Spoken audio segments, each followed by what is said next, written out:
जो हम कहीं ना कहीं एक वो लहर शुरू कर देते हैं कि यहाँ ऐसे लोग, वहाँ ऐसे लोग। मुझे लगता है हर जगह पर हर तरह के लोग होते हैं। दरवाजा कई बार बंद होता है, लेकिन हम ये भूल जाते हैं कि रास्ता खिड़की से भी आता है, तो वो कई बार खिड़कियों का रास्ता इख्तियार करना पड़ता है। देखिए, कहानी सुनाने आप ही आए थे, तो फिर श्वेता से मेरे लिए हॉस्टेजेस एज एन ऑडियंस काफी ज्यादा मैं एक्साइटेड थी। बाद में दिव्या, आपको ऐसा तो नहीं लगा कि मेरे साथ धोखा हो गया? Amazon Prime। यस, ये जवाब देना पड़ेगा, ये बताना पड़ेगा आपको। वो जो दोस्तों से वीडियो कॉल करते, वो गप्पे, वो रेसिपीज एक्सचेंज करते, कहाँ मिलता है वो मौका भाग दौड़ की जिंदगी, वो एक धमा चौकड़ी करते रहे।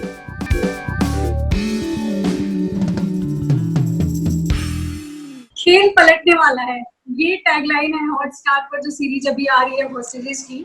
और इस खेल में नई एंट्री हुई है, उनके बारे में भी जानेंगे और क्या खास है, क्यों आपको देखना चाहिए, ये बताने के लिए हमारे साथ खुद इस फिल्म के डायरेक्टर सचिन जुड़ चुके हैं। हमारे साथ जानी मानी अभिनेत्री जिन्हें आप कई फिल्मों में देख चुके हैं, यादगार रोल्स के साथ दिव्या दत्ता है, और हमारे साथ है Shweta Basu Prasad. Welcome to ABP news. Thank you so much. तो सबसे पहला सवाल यही है कि खेल में नई एंट्री दिव्या आपकी हो रही है, तो खेल कैसे पलटने वाला है, कौन पलटने वाला है? ये तो डायरेक्टर साहब बताएंगे, वो बेहतर रहेंगे। ये लोग पलटने वाले हैं। सीजन 1 से बिल्कुल ही एकदम हटके और बिल्कुल उससे बहुत ज्यादा नीचे चला गया है, बहुत डेप्थ में चला गया है, बहुत ज्यादा कन्वोल्यूटेड और बहुत कॉम्प्लिकेटेड हो गया है। और जो सीजन 1 में जो टेकर्स थे, अब वो इस सीजन में वो टेकन हो गए, तो खेल पूरी तरह से इसलिए पलट चुका है। तो न्यू एंट्री जो है दिव्या, आप अपने किरदार के बारे में तो बताएंगे।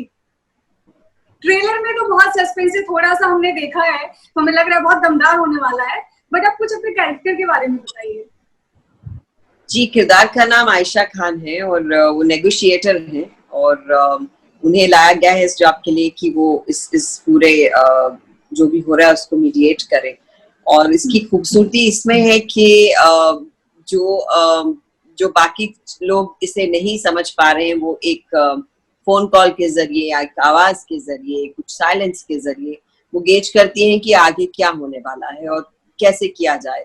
सो मुझे ये स्ट्रेटेजिक जो एक प्लानिंग है और एक कुछ इंट्यूटिव प्लानिंग है और कुछ एक सेंसिटिविटी है उस किरदार की जो समझती है और एक समझदारी है, वो सब एक बहुत खूबसूरत मिश्रण है इस रोल का। और मजा आया करके, और बतौर ऑडियंस मुझे लगा कि मैं जानना चाहूंगी इस रोल के जरिए कि बाकी लोग क्या प्लान कर रहे हैं। सो वो एक ब्रिज है इन दोनों पार्टीज के बीच में, और बड़ा मजेदार सा खूबसूरत सा रोल है, और मुझे लगता है very close to who I am actually as a person. Shweta, तो लॉकडाउन में ऐसे कौन कौन से काम किए आपने? लॉकडाउन में मैंने वो सभी किए जो मैं कर पाती और अपने टाइम को प्रोडक्टिवली यूज कर पाती। I mean, मैं ये आई थिंक बोर होना भी एक प्रिविलेज है, क्योंकि कई लोग हैं जिनके पास वो प्रिविलेज भी नहीं है कि वो बोर हो सके। सो आई थिंक घर था, खाना था, और सब कुछ है घर में, किताबें हैं, टीवी है, जो कर सकते हैं प्रोडक्टिव कर सकते हैं। तो मैंने फिल्में देखी कई सारी, बहुत सारी पुरानी, कुछ दोबारा, कुछ पहली बार, कुछ 100 के ऊपर फिल्में देखी, सीरीज देखी, किताबें पढ़ी, एक स्क्रिप्ट लिखी है मैंने, पेंटिंग और खाना बनाने का शौक है तो वो किया मैंने, एक ब्लॉग सीरीज स्टार्ट की इंस्टाग्राम पे, और मैंने रोटियां अब गोल बनाने लगी हूँ। जो पहले भारत का नक्शा बनता था अब गोल बनने लगी है, तो ये बड़ा मजा आया करके मुझे रोटी। तो लॉकडाउन का पूरा फायदा उठाया आपने?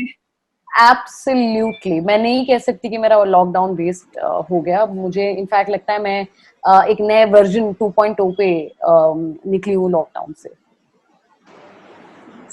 सचिन, पिछला सीरीज जो इसका हॉस्टेजेस का हमने देखा, उसको सुधीर मिश्रा ने डायरेक्ट किया था, और ये सीरीज आपके कंधों पर पूरी तरह। तो क्या कोई प्रेशर भी होता है क्या, जब पिछला सीरीज लोगों ने इतना पसंद किया हो और एक बड़ा डायरेक्टर कर रहा हो, फिर सेकंड सीरीज आपके ऊपर आ गया, तो किसी तरह का दबाव भी महसूस होता है? सुधीर जी जैसे जब इतने महान डायरेक्टर जब अपने जूते खाली करते हैं किसी और के लिए, तो बड़ा मुश्किल है किसी को उनमें स्टेप इन करने के लिए, क्योंकि एक तो उनके जूते का साइज नंबर 12 है, बहुत बड़े जूते पहनते हैं, तो इतने बड़े जूतों में समा जाना किसी के लिए बहुत बहुत बहुत मुश्किल काम है ये।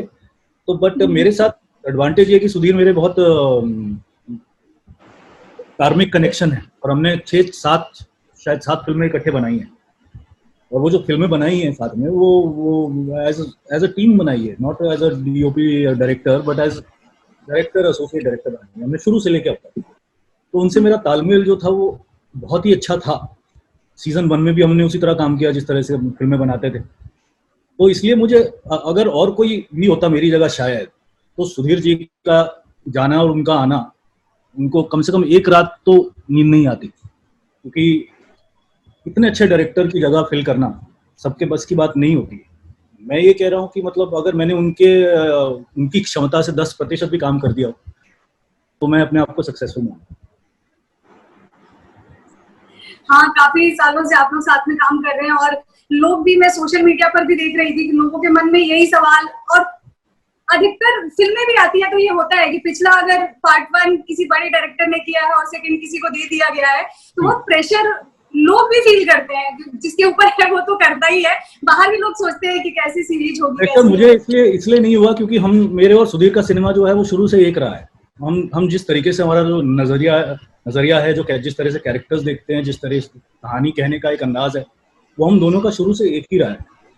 तो ऐसा लगा नहीं कि मतलब कुछ बहुत ज्यादा फिर बदल हुआ है, और कुछ, इसलिए शायद क्योंकि इतने सालों का तालमेल था इसलिए मुझे कोई खास प्रेशर हुआ। दिव्या, आप करीब, मतलब अगर मैं गलत नहीं हूँ तो 25 सालों से ज्यादा हो गए आपको इस इंडस्ट्री में। तब से लेकर अब तक, जब से आपने शुरुआत की और आपने बहुत सारे अप्स एंड डाउन्स भी देखे, अच्छा बुरा हर तरह का दौर देखा, आप बॉलीवुड को कैसे बताएं, कैसे डिफाइन करेंगे, बॉलीवुड क्या है और ये कैसे काम करता है? बॉलीवुड मेरे लिए एक बहुत खूबसूरत जगह है, जिसने मुझे, जो मेरे ख्वाब थे उनको पूरा किया, जिसने मुझे वो बनाया जो मैं बनना चाहती थी। और यहाँ मेरे कुछ बहुत अच्छे दोस्त बने, कुछ बहुत कमाल के लोगों के साथ मैंने काम किया। और जो हम कहीं ना कहीं एक वो लहर शुरू कर देते हैं कि यहाँ ऐसे लोग, वहाँ ऐसे लोग, मुझे लगता है हर जगह पर हर तरह के लोग होते हैं, तो एक जगह को एक तरह से स्टैम्प करना मुझे नहीं लगता कि फेयर है। I love this place and I'm very proud of being a part of it. बिल्कुल, बहुत खूबसूरत तरीके से आपने पूरा जो वाकया था उसको आपने कंक्लूड किया है। ये जो कहते हैं ना कि दिस टू शैल पास, मतलब काफी समय से लोग कहते आए थे, लेकिन ये जो दौर चल रहा है, इस वो लाइन जो है वो इसमें फिट होती है कि ये दौर भी गुजर जाएगा। बहुत सारे लोग जो है, इनकी नौकरी चली गई है, बेरोजगार हैं, आपकी इंडस्ट्री में सारे बड़े लोग बाहर आए, जो लोग भी टेक्नीशियन जिनके पास काम नहीं था उनकी हेल्प के लिए।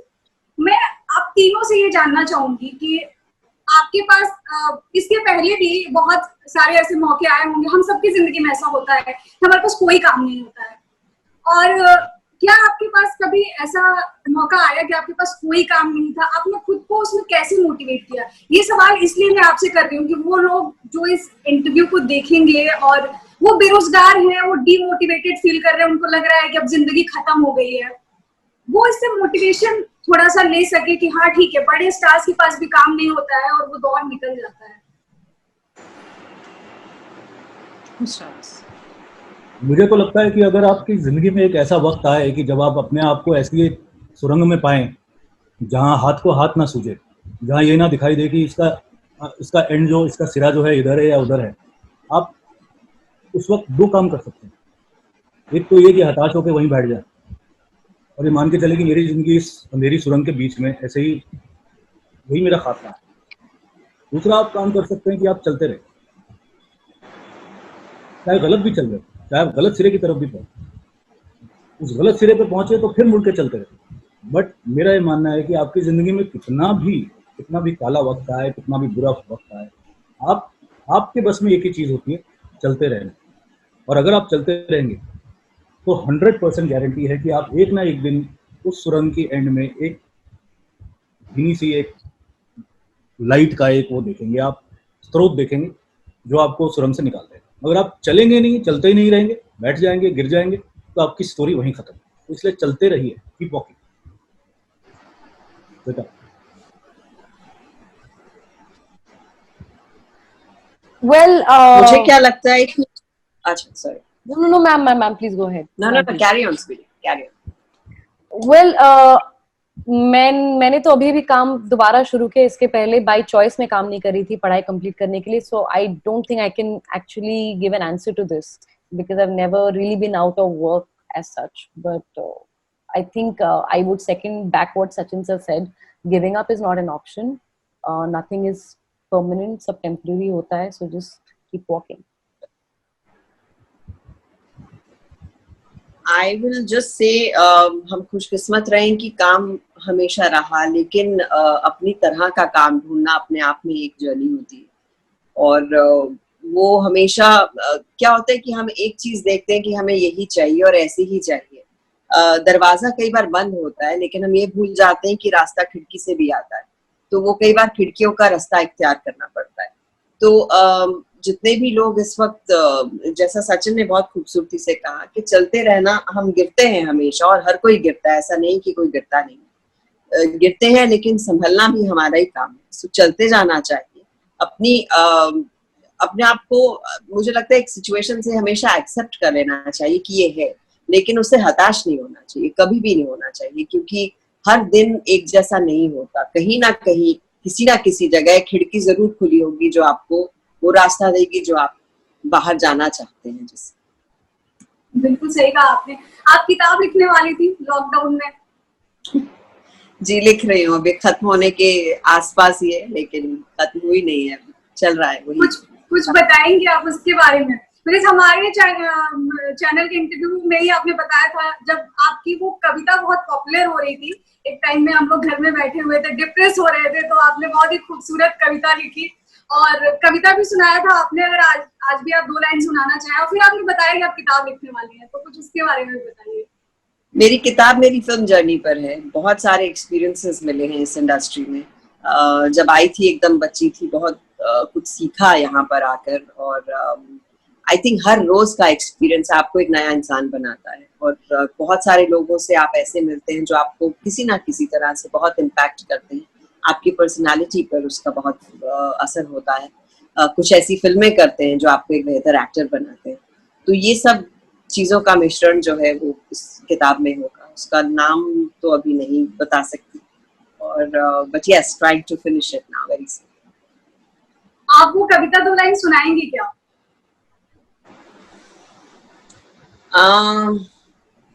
जब सब ठीक होगा ना, तो ये तो करते रहेंगे। वो जो दोस्तों से वीडियो कॉल करते हैं, वो गप्पे, वो रेसिपीज एक्सचेंज करते हैं, कहाँ मिलता है वो मौका भाग दौड़ की जिंदगी में, वो एक धमा चौकड़ी करते रहेंगे।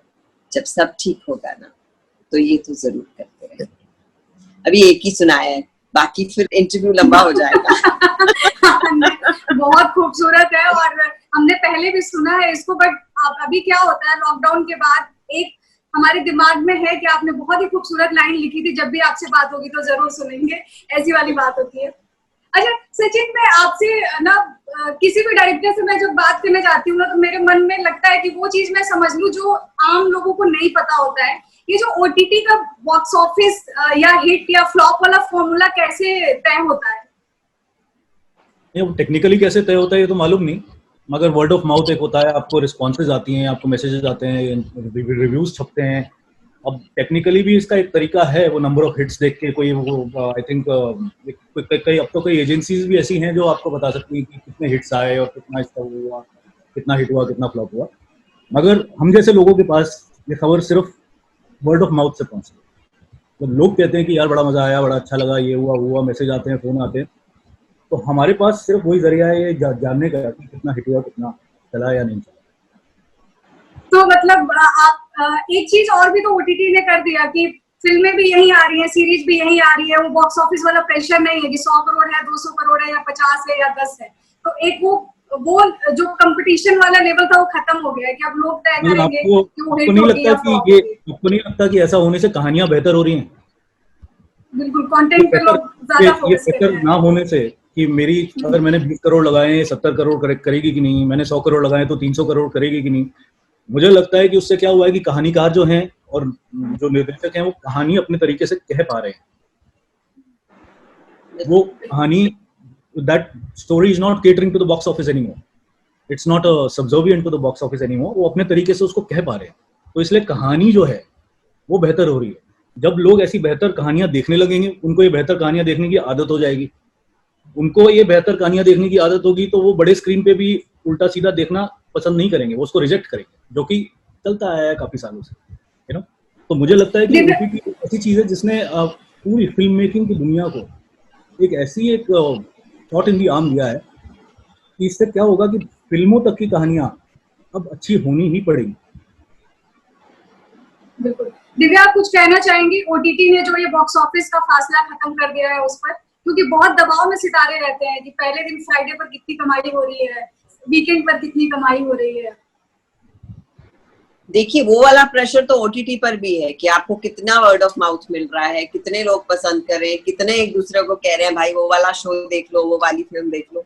वो एक अलग तरीके से है, लेकिन ये कहने के बाद मैं ये जरूर कहना चाहूंगी कि बहुत ही डेमोक्रेटिक प्लेटफॉर्म है, जहां पर आप ये शोज पर निर्धारित नहीं है कि ये फिल्म कैसी है। मतलब एक बड़ी फिल्म को आपको 10 शो मिलते हैं दिन में, एक छोटी या बहुत ही खूबसूरत फिल्म को आप देखेंगे 1 शो मिलता है मुश्किल से, या 2 मिलते हैं।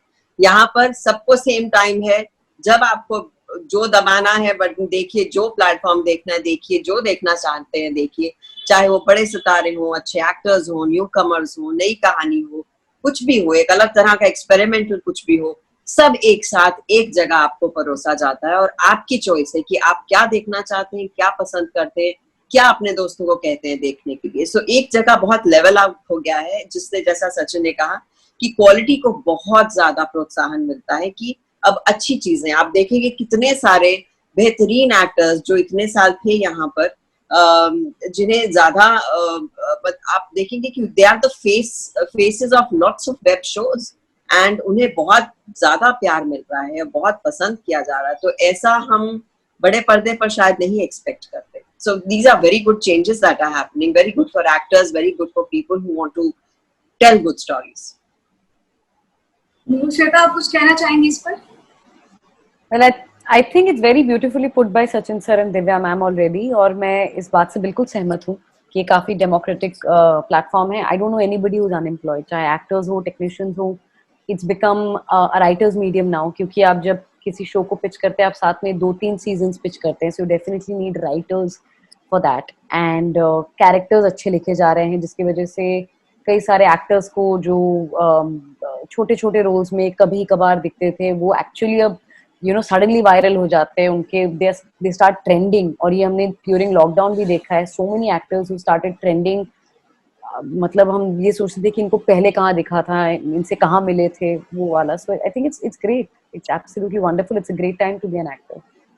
सो OTT ने मौके भी तो ज्यादा दिए हैं। I mean, पहले लॉकडाउन से पहले जो था कि लगता था कभी कभी कि हाँ ठीक है, आप मेन स्ट्रीम की तरफ बहुत सारे लोग भाग रहे हैं, लेकिन ऐसा नहीं था कि काम नहीं है किसी के पास। हर तरह के लोगों को काम मिल रहा था। धीरे धीरे जब कंटेंट अच्छा आने लगा तो लोग कहने लगे कि अरे OTT पर अच्छा कंटेंट है, देखना चाहिए। फिर लॉकडाउन ने तो पूरी तरह वो फासला खत्म कर दिया और लोगों को मौके भी तो ज्यादा दिए हैं। बिल्कुल दिए, बिल्कुल दिए। किस सेंस में आप कह रही हैं कि लोगों को? नहीं, मतलब ये होता था कि पहले की होता है ना कि आप किसी एक चीज की तरफ भागते हैं, लेकिन जब OTT आया तो बहुत सारे ऐसे लोग थे जिन्हें मेन स्ट्रीम में नहीं काम मिल पा रहा था, अच्छे एक्टर्स थे, फिर अचानक OTT ने वही दिव्या जी ने कहा, रास्ता मोड़ दिया। वही तो दिव्या जी ने कहा कि ऐसे एक्टर्स जिनके अंदर प्रतिभा तो हमेशा से थी, शुरू से थी। ऐसा तो नहीं है कि OTT के आते ही उनके अंदर कोई प्रतिभा आ गई, वो प्रतिभा उनके अंदर शुरू से थी। उस प्रतिभा को OTTs ने एक प्लेटफॉर्म दिया है कि वो उनके नाम पे, उनके बल पे, उनकी प्रतिभा के प्रदर्शन पे आज एक कहानी खड़ी हो सकती है, एक प्रोजेक्ट खड़ा हो सकता है। कहाँ थे पंकज त्रिपाठी जी, कहाँ थे? प्रतिभा तो उनकी शुरू से वही रही होगी। आज की डेट में जो वो काम जिस तरीके का काम कर रहे हैं, वो OTT पे ही आके ऐसा हुआ कि उनको एक मौका मिला अपने आप को प्रूव करने का, अपने एक प्लेटफॉर्म मिला कि जहाँ वो अपने अंदर की जो क्षमता है वो दर्शा सके। तो OTTs का ये बहुत बड़ा एक हो रहा है। कहानीकार तो पहले भी थे, कहानीकार जो थे जो आज लिख रहे हैं वो पहले भी लिख सकते थे, मगर वो नहीं लिख रहे थे क्योंकि उनको ये डर था कि यार ये फिल्म 20 करोड़ नहीं करेगी, 50 करोड़ नहीं करेगी। आज OTTs के जरिए वो ये अपनी कहानियां कह रहे हैं, बड़ी खूबसूरत तरीके से कह रहे हैं। निर्देशक पहले भी थे, निर्देशक आज भी हैं, मगर ये है कि OTTs ने एक प्लेटफॉर्म दिया है और बहुत एक दुनिया जैसे एक नदी को एक समुद्र में खोल दिया। बिल्कुल। दिव्या, आप इतने यादगार रोल्स किए थे और मेरा हमेशा से आपसे कभी बात होगी तो मैं ये सवाल जरूर पूछूंगी कि जब आप कोई रोल चुनते हैं तो आप क्या ध्यान में रखकर चुनते हैं? मतलब वो क्या ये भी होता है बहुत कौन सा प्रोडक्शन फिल्म बना रहा है, बहुत सारे लोगों के लिए ये होता है कौन से स्टार कास्ट उसमें काम करे। जब आप स्क्रिप्ट पढ़ती हैं तो आप उसमें क्या देखती हैं कि पहला ये मेरा मानक है, ये होगा तो मैं फिल्म करूंगी, अदरवाइज नहीं करूंगी? सबसे पहले डायरेक्टर, मोस्ट डेफिनेटली, क्योंकि वही एक प्रोजेक्ट को बनाते हैं, वही उसे प्रेजेंट करते हैं। He is the captain of the ship. वो आपके खूबसूरत रोल को और खूबसूरत बना सकते हैं। और जो प्रेजेंटेशन है पूरी एंटायर फिल्म, अगर मैं बहुत अच्छी एक्टर हूँ तो मैं कुछ भी नहीं कर सकती अगर प्रोजेक्ट अच्छा नहीं है। आप एक चीज को तभी सराहेंगे जब वो पूरे अपनी एंटायरिटी में बहुत अच्छी हो। मुझे लगता है आप एक कोई भी खूबसूरत सा अगर हीरा है उसे आप अच्छे से प्लेटफॉर्म पे रखते, सजा कर, डेकोरेट करके, तो सब देखेंगे, अरे वो देख कितना सुंदर। वही हीरा आप डस्टबिन में डाल दें, कोई नहीं देखेगा। So you need to be placed well, you need to be presented well, and that is only done by a director. So सबसे पहले वो, फिर of course the production house कि किस तरह से मार्केटिंग होगी, ये फिल्म लोगों तक पहुंचेगी। आप मेहनत करें और पता चले लोगों तक पहुंची नहीं, तो वो of course मेरा रोल और फिर मेरे को स्टार्स उस तरह से आता है, और फिर पैसे उसके बाद 5वें नंबर। तो हॉस्टेजेस को आपने क्या देखकर साइन किया? ये जो बैठे हैं साथ में, हमारे साथ ही है। हाँ बिल्कुल, ये देख जो के तो है साइन किया था, देख के सुधे को साइन किया था, फिर हमसे मित्रता हुई और फिर हाँ। देखिए, कहानी सुनाने आप ही आए थे, कहानी आपसे सुनी थी हमने। बाद में दिव्या, आपको ऐसा तो नहीं लगा कि मेरे साथ धोखा हो गया? मैंने तो सुधीर को देख के ये जवाब देना पड़ेगा, ये बताना पड़ेगा आपको।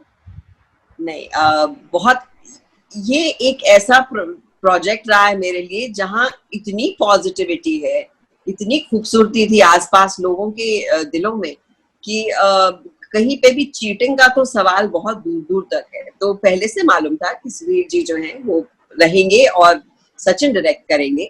और सचिन जी ने खुद आके मुझे ये जब हम लोग बैठे कहीं पर सुनने के लिए कहानी, तो बड़े प्यार से सुनाई, and I love the clarity that he had. And एक एक्टर के लिए बड़ा एक बूस्टिंग होती है ये कि एक डायरेक्टर आप चाहते हैं कि आप वो रोल करें, और वो बहुत इंस्पायर करता है आपको कि to be an integral part of something, and you want to give more when you need you know you are required more, and that I felt in this. और जो चीजें मुझे प्रॉमिस की गई थी इस प्रोजेक्ट में, वो और उससे कहीं ज्यादा मुझे मिला है। So I would really like to thank Sachin and Sudhir. Shweta, same ही सवाल मेरा आपसे है कि आपने मेरे इस सीरीज के बारे में, हॉस्टेजेस, आपने क्यों चुना कि ये सीरीज मुझे करनी है, और आप अपने किरदार के बारे में भी थोड़ा सा बताइए।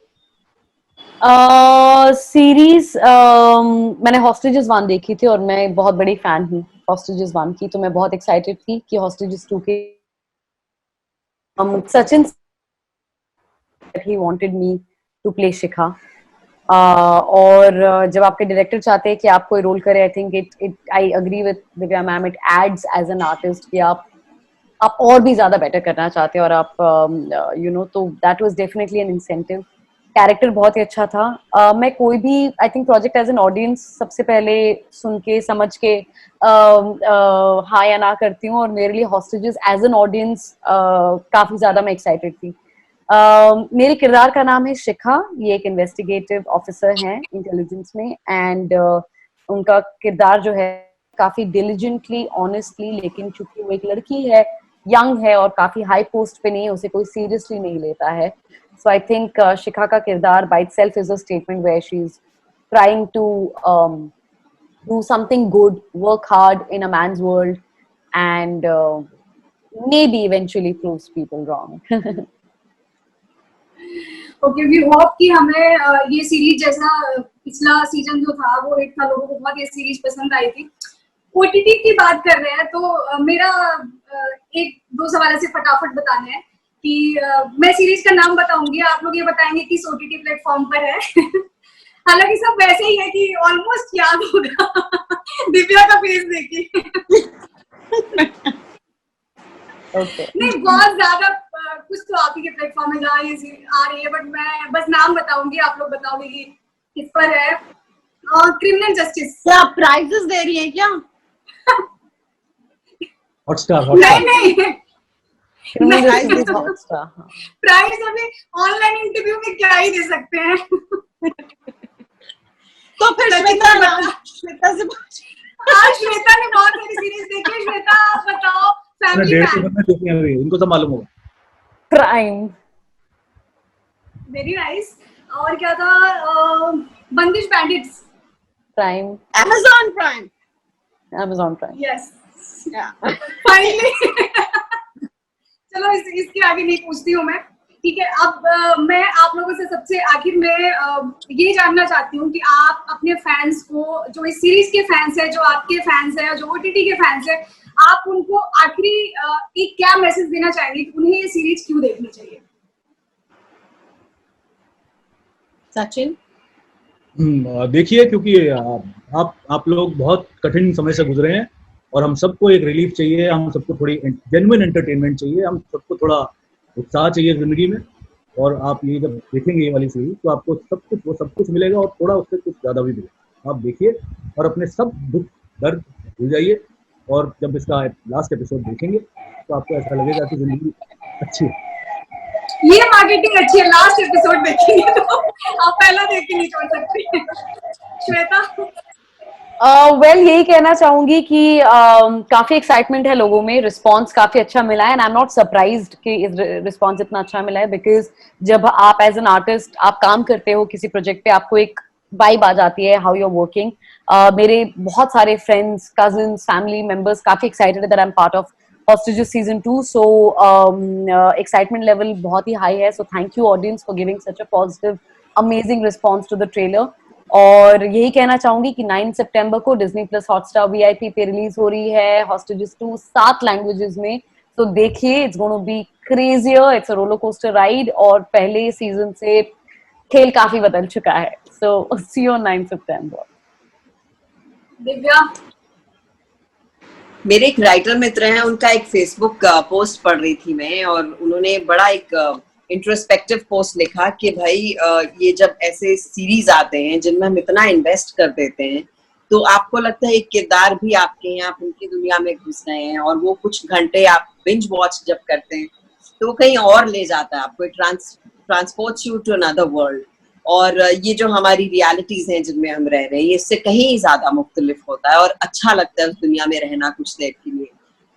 तो मुझे लगता है कि ये जो सीरीज है, ये अपने आप में सीजन 1 जो था वो बहुत बड़ा हिट था, पॉपुलर था, और 2 की बहुत ज्यादा वेट हो रही है, और बहुत सारे लोग वेट कर रहे हैं इस दुनिया में घुसने के लिए, बिंज वॉच करने के लिए।